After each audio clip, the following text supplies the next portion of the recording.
स्वागत है आपका हमारे यूट्यूब चैनल एग्ज़ाम सेंटर में। आज हम आपके लिए लेके आए हैं नई वीडियो।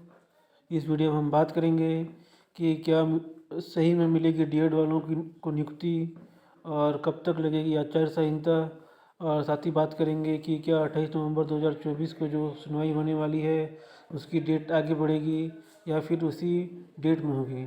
तो इन सभी सवालों का जवाब जानने के लिए आप बने रहिए हमारे इस वीडियो के अंत तक। तो साथियों, अब शुरू करते हैं आज का वीडियो। आप सभी को मालूम होगा कि हाल ही में आपके सामने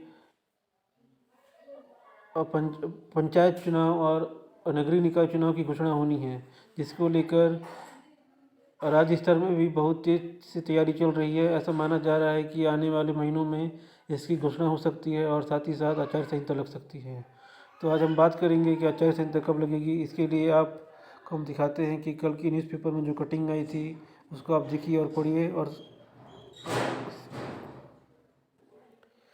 तो साथियों, आप इसमें देख सकते हैं कि एक साथ चुनाव कराने कैबिनेट विधानसभा राज्यपाल में लेनी होगी मंजूरी।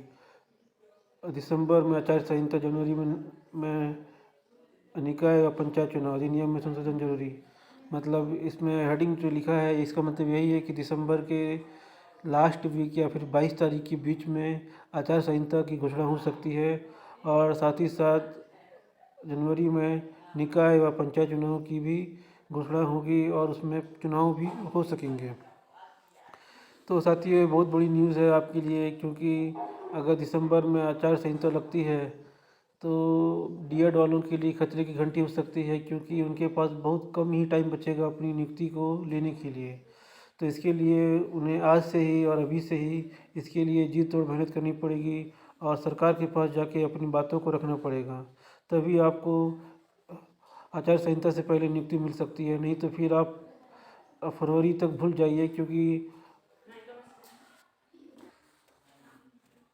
तो साथियों, ये बहुत बड़ी अपडेट है आपके लिए। आप अगर अभी से ही लगेंगे तो आपकी नियुक्ति जो है 22 दिसंबर से पहले हो पाएगी, नहीं तो आप मान सकते हैं कि आपकी नियुक्ति फरवरी के बाद ही हो पाएगी।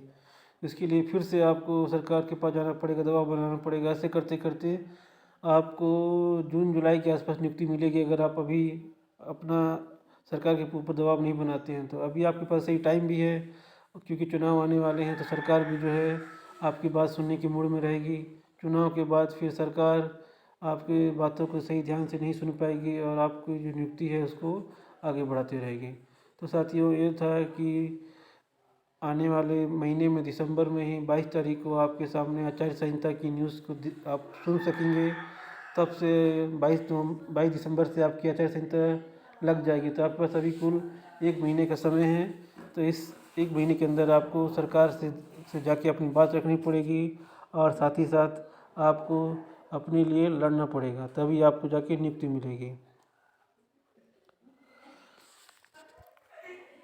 अब हम बात करते हैं कि क्या 28/11/2024 को सुनवाई टलेगी।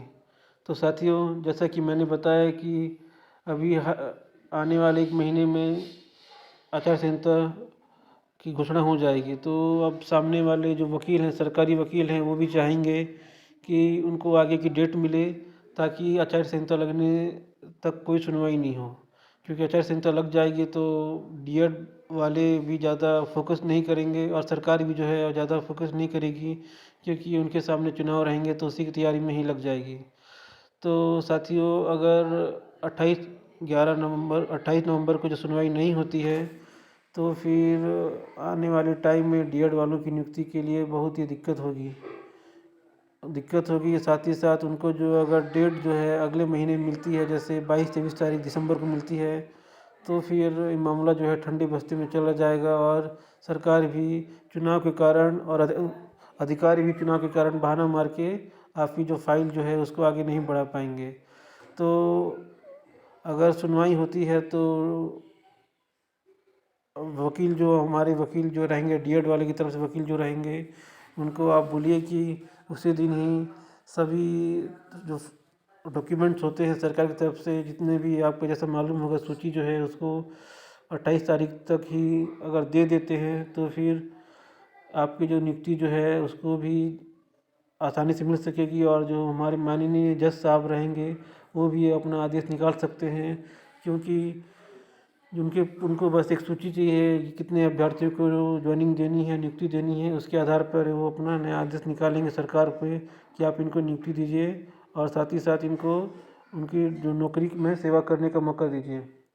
अगर सरकारी वकील और डीपीआई जो है 28 तारीख को सूची अगर देते हैं, तो अगर डीपीआई की या सरकार के मन में थोड़ी सी भी मतलब सूची नहीं देते, उनके मन में नहीं देने की मंशा रहेगी, तो फिर इसको डेट को आगे बढ़ाते बढ़ाते वो आचार संहिता तक लेके जाएंगे और फिर इसके बाद आपकी नियुक्ति जो है वो खतरे में पड़ सकती है। तो आप एक कोशिश करिए डीपीआई में जाके कि आपकी जो लिस्ट जो बन रही है उसको 28 तारीख से पहले ही कोर्ट में जमा करने के लिए उनको बोलिए, तभी जाके आपको जो नियुक्ति है आचार संहिता से पहले मिलेगी। नहीं तो नियुक्ति मिलना चुनाव के समय बहुत ही मुश्किल हो जाता है। इसका जीता जाता है उदाहरण आप देख सकते हैं कि हाल ही में जो नए शिक्षक भर्ती की काउंसलिंग हुई थी विधानसभा और लोकसभा में, तो बहुत दिक्कत गई थी, क्योंकि आचार संहिता में कोई भी अधिकारी, कोई भी मंत्री किसी भी